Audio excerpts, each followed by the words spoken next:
Hello everyone, today we are going to start a topic which is property of genetic material. Before start the topic हमें ये समझना है genetic material की responsibility क्या होती है। अगर कोई जेनेटिक मटेरियल है, मान लो कोई मॉलिक्यूल जेनेटिक मटेरियल है, तो उसके अंदर ये कैपेसिटी होनी चाहिए कि वो इन्फॉर्मेशन को, जेनेटिक इन्फॉर्मेशन को स्टोर कर सके और उसको एक बॉडी से दूसरी बॉडी में ट्रांसफ़र कर सके।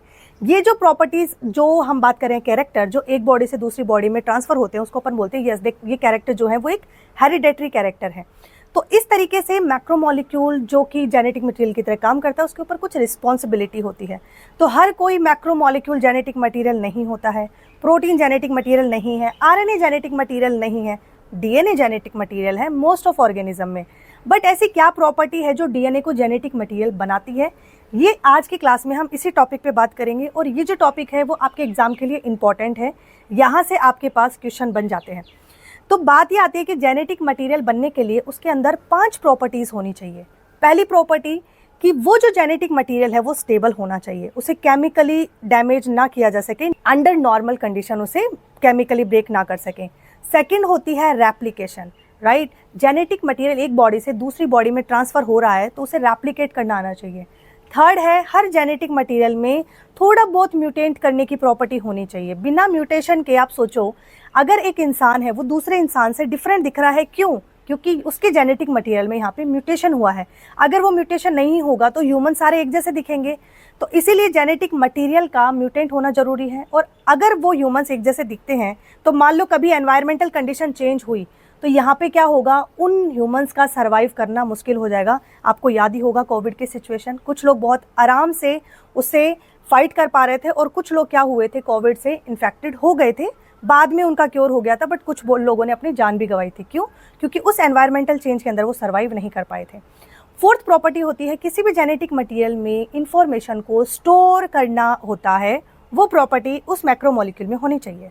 फिफ्थ प्रॉपर्टी होती है जैसे मान लो कोई भी जेनेटिक मटेरियल है तो उसको अपनी सेल की एक्टिविटी पे कंट्रोल करना आना चाहिए।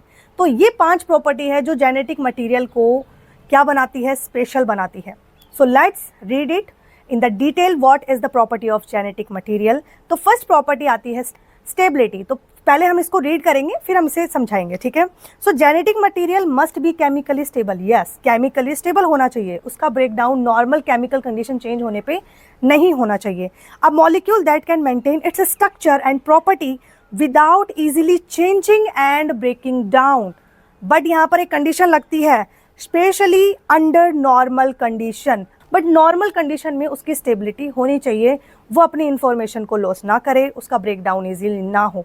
ये होती है फर्स्ट प्रॉपर्टी। सेकंड है किसी भी जेनेटिक मटेरियल के अंदर रेप्लिकेट करने की टेंडेंसी होनी चाहिए। रेप्लिकेट देखो, एक सेल से दूसरी सेल में जब वो अपना जेनेटिक इंफॉर्मेशन को या जेनेटिक मटेरियल को ट्रांसफर करता है तो एक कॉपी उसकी खुद के पास होनी चाहिए, दूसरी कॉपी दूसरी सेल में जानी चाहिए। इसको ही बोलते हैं ना रेप्लिकेट करना। तो आप इस इमेज के अंदर देखिए, राइट, आपको यहाँ पे दिख रहा होगा, यहाँ पर डीएनए के 2 स्ट्रेन्स है, इन दोनों ही स्ट्रेन ने क्या करा है, अपनी अपनी कॉपी बनाई है, राइट। यहाँ पे रेप्लिकेशन हुआ है तो ये जो एक कॉपी है ये एक सेल के अंदर चली जाएगी, ये जो दूसरी कॉपी है वो दूसरी सेल में रह जाएगी। मतलब रेप्लिकेशन में एक कॉपी तो पेरेंट सेल के पास रहती है, दूसरी डॉटर सेल के पास जाती है। It about the topic ability to replicate, it must be able to copy itself accurately before cell division. Yes, अगर ये रेप्लिकेट हो रहा है तो एक्यूरेटली रेप्लिकेट होना चाहिए। ऐसा नहीं है कि आधी कॉपी ढंग से बनी है और आधी नहीं बनी, बिकॉज जेनेटिक इन्फॉर्मेशन का ट्रांसफर होना और एक्यूरेटली ट्रांसफर होना which is very important. Okay, so DNA replication is a semi conservation. Now let's understand what is the meaning of semi conservation. Semi conservation का मतलब है, as you can see in this picture, कि यहाँ पर एक तो है हमारे पास ओल्ड स्ट्रेन और एक जो बना है वो एक न्यू स्ट्रेन बना है, राइट। ये आपको ब्लू कलर में न्यू स्ट्रेन दिख रहा होगा। तो यहाँ पर एक ओल्ड स्ट्रेन और एक न्यू स्ट्रेन क्या करता है, एक सेल में जाता है। ऐसे ही दूसरा एक ओल्ड स्ट्रेन और एक न्यू स्ट्रेन दूसरी सेल के अंदर जाता है। तो दोनों सेल के पास में रेप्लिकेशन के बाद में क्या रहता है, एक न्यू स्ट्रेन और एक ओल्ड स्ट्रेन रहता है। इसका मतलब एक जो ओल्ड स्ट्रेन था वो क्या हो गया बच्चों, कंजर्व हो गया हर एक सेल के बाद में। इसको बोलते हैं सेमी कंजर्वेशन। मतलब 2 स्ट्रेन का हमारा जेनेटिक मटेरियल है, उसमें से एक स्ट्रेन क्या हो गया है, कंजर्व हो गया है। That's why we are calling it semi conservation. So यहाँ पर बात आती है, each new DNA has 1 old plus 1 new strand. तो जेनेटिक मटेरियल का रेप्लिकेशन होना चाहिए। थर्ड प्रॉपर्टी जो आती है वो आती है एबिलिटी टू म्यूटेंट। म्यूटेंट और हम इसे वेरिएशन भी बोल सकते हैं। अब ये बहुत इंपॉर्टेंट है, जैसे मान लो कोई ऐसा है कोई ऐसा ऑर्गेनिज्म है जिसमें म्यूटेशन नहीं हो रहा, तो क्या होगा, जब भी कभी एनवायरमेंटल चेंज होगा तो वो जो ऑर्गेनिज्म है वो वहाँ पर सर्वाइव नहीं कर पाएगा। लेकिन अगर उसमें म्यूटेशन हो रहे हैं थोड़े थोड़े, तो वो क्या करेगा, नॉर्मल कंडीशन के अंदर उस एनवायरमेंटल के अगेंस्ट क्या कर सकता है, फाइट कर सकता है। लेकिन ये जो म्यूटेशन है ये स्मॉल होना चाहिए, लार्ज म्यूटेशन नहीं होना चाहिए।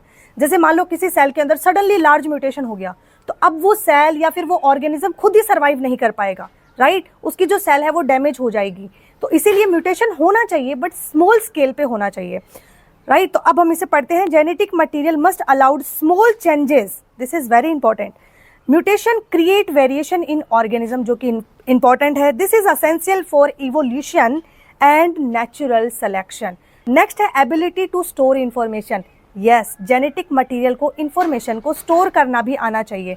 अब इसका मतलब क्या है, जैसे मान लो जो डीएनए होता है, डीएनए के अंदर नाइट्रोजनस बेस मिलते हैं, राइट, जिसको हम बोलते हैं ओके एक डीएनए की जो एक यूनिट होती है न्यूक्लियोटाइड, उसके अंदर नाइट्रोजनस बेस होता है। इस तरीके से 4 टाइप के नाइट्रोजनस बेस बनते हैं हमारे पास, ठीक है, जो बनता है किससे, एडेनिन से, थाइमिन से, ग्वानिन से और साइटोसिन से। तो यहाँ पर हमारे पास आप एक मान लो कि हमारे पास 4 अल्फ़ाबेट है, वो चारों अल्फ़ाबेट मिलके क्या करेंगे, एक स्पेलिंग बनाएंगे। स्पेलिंग को हम बोलते हैं, यस, ये जो है ये कोड है, ये कोडोन है।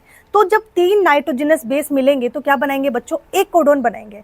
अब ऐसे करके बहुत सारे कोडोन जब मिलेंगे तो वो क्या बना देंगे, एक पूरा स्टेटमेंट बना देंगे, एक पूरा लेटर बना देंगे, वी कैन से।